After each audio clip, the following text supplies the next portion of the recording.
அஸ்ஸலாமு அலைக்கும் வரஹ்மத்துல்லாஹி வபரகாத்துஹு.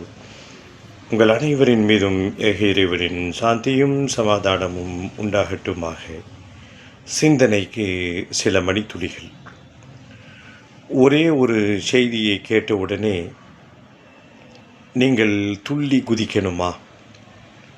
உங்களுடைய மனதிலே எது மாதிரியான கவலைகள் நீங்கள் வைத்திருந்தாலும் ஒரே ஒரு செய்தியில் நீங்கள் துள்ளி குதித்து மகிழ்ச்சியை வெளிப்படுத்துவதற்கு நான் கூறப்போகும் ஒரு செய்தி போதுமானது.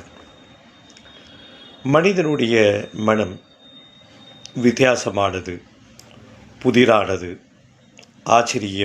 ஆச்சரியமானது. அவன் வெளிரங்கத்திலே சிரிப்பான், வெளிரங்கத்திலே பேசுவான். அவன் மனது எங்கேயோ அலைவாய்ந்து கொண்டிருக்கும்.